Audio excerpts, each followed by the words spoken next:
Hello, everyone. Welcome back to the Storm 33. I am Tatiana. I'm here to do our sermons for March the 30th, 2025. This will be our last sermons for the month of March. We'll be reading Mark chapter 9 in the New Testament. Mark stands for Christ is servant.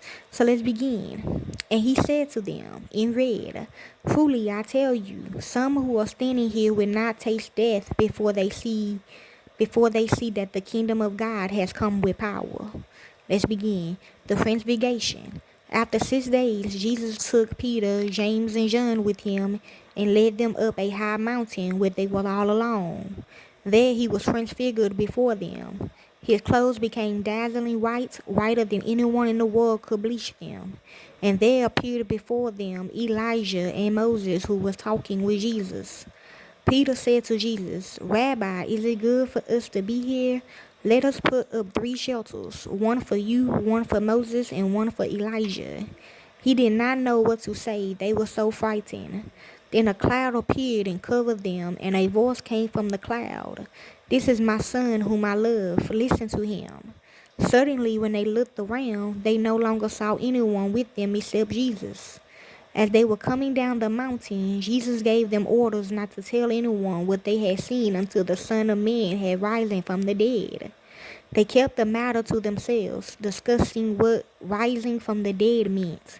And they asked him, "Why do the teachers of the law say that Elijah must come first?" Jesus replied in red, "To be sure, Elijah does come first and restores all things. Why then it is written that the Son of Man must suffer much and be rejected? But I tell you, Elijah has come, and they have done to him everything they wished, just as it is written about him." Jesus heals a boy possessed by an impure spirit. When they came to the other disciples, they saw a large crowd around them and the teachers of the law arguing with them. As soon as all the people saw Jesus, they was overwhelmed with wonder and ran to greet him. It's in red. "What are you arguing with them about?" he asked. A man in the crowd answered, "Teacher, I brought you my son who is possessed by a spirit that has robbed him of speech. Whenever it seizes him, it throws him to the ground. He foams at the mouth, gnashes his teeth, and becomes rigid. I asked your disciples to drive out the spirit, but they could not." It's in red. "You unbelieving generation," Jesus replied. In red, "How long shall I stay with you? How long shall I put up with you? Bring the boy to me." So they brought him. When the spirit saw Jesus, it immediately threw the boy into a convulsion. Last night, it fell to the ground and rolled around, foaming at the mouth. Jesus asked the boy's father, in red, how long had he been like this? "From childhood," he answered. "Yes." It had often thrown him into fire or water to kill him. "But if you can do anything, take pity on us and help us." It's in red. "If you can," said Jesus. "Everything is possible for one who believes." Immediately the boy's father exclaimed, "I do believe. Help me overcome my unbelief." When Jesus saw that a crowd was running to the scene, he rebuked the impure spirit. It's in red.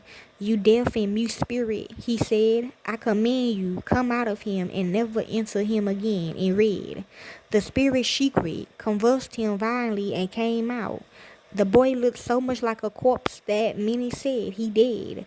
But Jesus took him by the hand and lifted him to his feet, and he stood up. After Jesus had gone indoors, his disciples asked him privately, "Why couldn't we drive it out?" He replied in red, "This kind can come out only by prayer."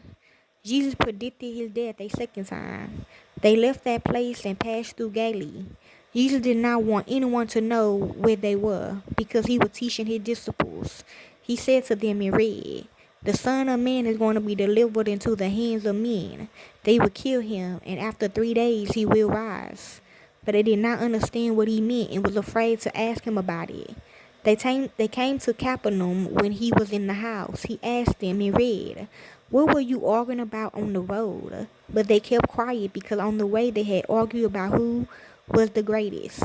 Sitting down, Jesus called the 12 and said in red, "Anyone who wants to be first must be the very last and the servant of all."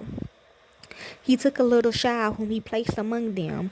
Taking the child in his arms, he said to them, whoever welcomes one of these little children in my name welcomes me, and whoever welcomes me does not welcome me, but the one who sent me.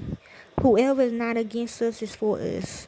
Tisha said, John, we saw someone driving out demons in your name, and we told him to stop, because he was not one of us. It's in red. Do not stop him, Jesus said, for no one who does a miracle in my name can in the next moment say anything bad about me.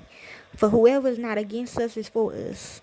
Truly I tell you, anyone who gives you a cup of water in my name because you belong to the Messiah will certainly not lose their reward.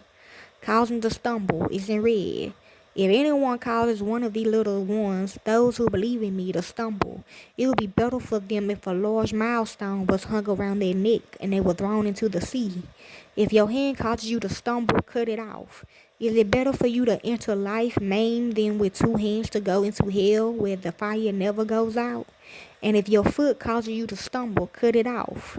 Is it better for you to enter life crippled than to have 2 feet and be thrown into hell? See, this is what I learned in the streets. When they say by your hand, they mean you stealing. By your feet, you running away. Okay? And if your eye causes you to stumble, pluck it out. You a snitch, you a witness.